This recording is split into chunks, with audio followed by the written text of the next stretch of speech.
السلام علیکم ګرانو کتونکو ښه راغلاست. امید لرم چې ټول به روغ و جوړې. زه یم جاوید خان. ګرانو کتونکو د شینګین زون ویزې تاسو څنګه ترلاسه کولی شئ؟ ګرانو کتونکو د اروپا شینګین زون ویزو ته د کومو اسنادونو اړتیا ده؟ ګرانو کتونکو تاسو باید دغه ویزې ته څنګه اپلای وکړئ؟ ګرانو کتونکو کوم کسان کولی شي چې دغه ویزو ته اپلای وکړي؟ همدغسې خوږو دوستانو د دغې ویزو لپاره کوم ډول اړین اسنادونه، څومره مصرف، څومره پیسې لګیږي، دغه ویزې تاسو ته په څومره وخت کې راځي؟ او ګرانو کتونکو د شینګین زون په دغه ویزه باندې تاسو د نړۍ کومو هیوادونو ته کولی شئ چې سفر وکړئ؟ او ګرانو کتونکو که چیرته تاسو د شینګین زون ویزه ترلاسه کړئ، آیا ګرانو کتونکو تاسو کولی شئ چې په دغه هیوادونو کې په یو هیواد کې دایمي پاتې شئ، هلته کې کار وکړئ، هلته کې زده کړه وکړئ؟ نو ګرانو کتونکو دا او دغسې نور معلومات زه تاسو سره په همدې ویډیو کې شریکوم.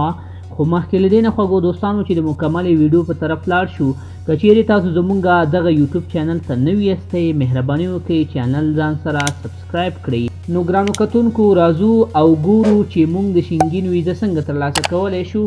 ګرانو کتونکو اوله خبره دا ده چې د شینګین ویزې کومو مملکتونو ته ورکوي. نو د ستاسو په مخ باندې ګرانو کتونکو چې د کومو هیوادونو نومونه او همدغسې ورسره خوا کې د هغوی بیرغونه یا د هغوی فلک ښکارېږي، دغه یاد هیوادونه ګرانو کتونکو د شینګین ویزې لاندې راځي.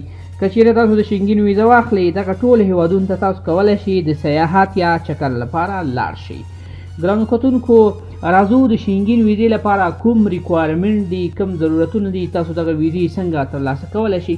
وګورئ ګرانو کتونکو د ټولو نه اول او مهم څه چې د دغې ویزې لپاره ضروري دي، اړتیا ده ورته، هغه پاسپورټ دی.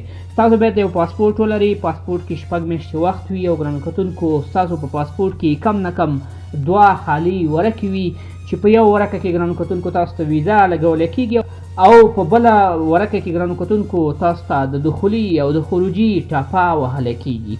همدغسې ګرانو کتونکو د ویزې دویم شرط چې دی هغه یو تصویر دی او داسې یو تصویر باید تاسو ولرئ چې د هغې بیکګراوند سپین وي او د 15 نه واخله تر 40 ملي متره پورې د هغې سایز وي او ستاسو تصویر ګرانو کتونکو کم نه کم د 6 میاشتو په نیټه کې اخیستلی شوی وي. که د 6 میاشتو نه مخکې تاسو تصویر اخیستی وي نو ګرانو کتونکو د دغې ویزې د اپلای لپاره بیا تاسو هغه تصویر سیستم ته ما اپلوډوئ. د دې نه وروسته ګرانو کتونکو دریم چې دی د فارم ډکول دي. ګرانو کتونکو په راتلونکي ویډیو کې به زه تاسو ته د فارم ډکولو طریقه هم در وښیم چې تاسو دغه فارم د کوم ځای نه اخیستلی شي تر څو چې تاسو د شینګین زون ویزو ته نوملیکنه وکړئ. ګرانو کتونکو راځو څلورمې برخې ته. ګرانو کتونکو د دغې ویزې لپاره تاسو یو کور لیټر ته هم ضرورت لرئ. د چې کور لیټر څه ده، څنګه جوړیږي، په راتلونکي ویډیو کې به انشاءالله دغه موضوع هم زه تاسو سره شریکه کړم. ګرانو کتونکو راځو پنځم برخې ته او پنځم کوم څه چې تاسو لپاره د دغې ویزې لپاره اړتیا دي هغې ته ټراول پلان ویل کېږي یا آیټنري هم ورته ویل کېږي. ګرانو کتونکو تاسو باید د خپل سفر لپاره پلان جوړ کړئ چې تاسو په کوم تاریخ باندې باید لاړ شئ، د شینګین زون کې ښکته شئ، اروپا کې یو مملکت کې هلته کې ښکته شئ او بیرته کې ګرانو کتونکو ستاسو د راواپسۍ تاریخ هم موجود وي. ګرانو کتونکو راځو شپږمې برخې ته. شپږمې برخې لپاره تاسو لپاره یو ټراول انشورنس د شینګین ویزې لپاره پکار دی. تاسو باید ګرانو کتونکو کم نه کم په خپل اکاونټ کې یا د بانک سټیټمنټ د 10,000 یورو پورې ولرئ. که چېرته ګرانو کتونکو تاسو خپل بانکي اکاونټونه لرئ، تاسو کولی شئ چې د خپل والدینو یا د مور و پلار د بانکي اکاونټ نه هم کار واخلئ، خو هغه مخصوصا د هغه کسانو لپاره دی څوک چې سټوډنټ وي، شاګردان وي او هغې خپل ځان ثابته کړي چې زه په دغه کالج کې درس وایم یا په سکول کې په دغه مکتب کې په دغه کلاس کې درس وایم. نو هغو بیا کولی شي چې خپل د مور او پلار بانکي سټیټمنټ چې د 10,000 یورو معادل وي هغه هم باید له ځان سره ولري تر څو چې دغه ویزا ترلاسه کړي. له دې نه وروسته ګرانو کتونکو فلایټ ټکټ دی. تاسو چې کله دغې ویزې ته نوملیکنه کوئ اول باید تاسو د فلایټ ټکټ ریزرف ولرئ. اصلي نه، البته ریزرویشن تاسو کولی شئ او ریزرو ټکټ باید تاسو له ځانه سره ولرئ. له دې نه وروسته ګرانو کتونکو هوټل بوکینګ هم تاسو باید د ریزرو په شکل باندې ولرئ. نو د EU یا د اروپا د اتحادیې ویزې لپاره کوم ته چې شینګین ویزه هم وي، که چیرته تاسو دې ویزې ته اپلای کوئ نو تاسو باید هوټل بوکینګ هم له ځانه سره ولرئ.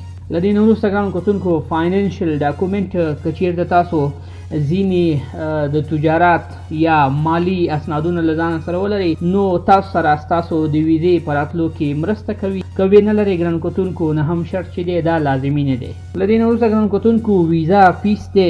کله چې ګرانو کتونکو تاسو د دغې ویزې لپاره اپلای کوئ نو سفارات یا کنسولګرۍ د مختلفو هیوادونو خپل فیسونه لري چې کم نه کم ګرانو کتونکو په افغانستان او انډیا کې 6,000 نه تر 6,500 افغانۍ پورې چې هر څومره ډالر کېږي دغومره ستاسو د اپلیکیشن ډکولو یا د دې ویزې لپاره د نوملیکنې فیس دی ګرانو کتونکو چې دا یو نړیوال فیس دی. هر ځای ته چې تاسو ویزه اخلئ VFS ورته ویل کېږي، ګلوبل سروس فیس، چې دا بیا په مختلفو هیوادونو کې مختلف وي ګرانو کتونکو.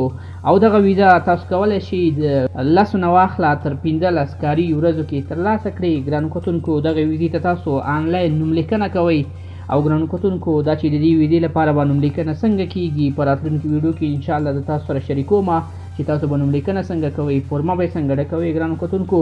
او ګرانو کتونکو زه به تاسو ته ووایم چې دغه ویزې اکثره 3 میاشتنۍ ویزې تاسو ته راځي. او ګرانو کتونکو تاسو د دغې ویزې ډول باید سیاحتي انتخاب کړئ او تاسو چې کله دغه یادو هیوادونو ته سفر وکړئ که هلته کې تاسو ګرانو کتونکو قانوني او صحیح اسناد ولرئ ګرانو کتونکو تاسو کولی شئ په دغه ویزې باندې خوشبختانه اقامه یا د همیشه اوسېدلو امکانات هم ترلاسه کړئ. او ګرانو کتونکو تاسو کولی شئ په دې باندې ورک فارمټ یا کاري ویزه هم ترلاسه کړئ. نو ګرانو کتونکو دا د شینګین ویزې د ترلاسه کولو هغه ټول اسنادونه یا معلوماتو چې که چیرته تاسو دغه اسنادونه ولرئ تاسو کولی شئ په اسانۍ سره دغې ویزې لپاره آنلاین نوملیکنه وکړئ او دغه ویزه تاسو ترلاسه کړئ. امید لرم ګرانو کتونکو چې له دغې ویډیو نه به مو څه ناڅه معلومات ترلاسه کړي وي. ویډیو د خپلو نور ملګرو سره ضرور شریکه کړئ. مونږ په خپلو دعاګانو کې یاد ساتئ. ښه وخت، الله په امان.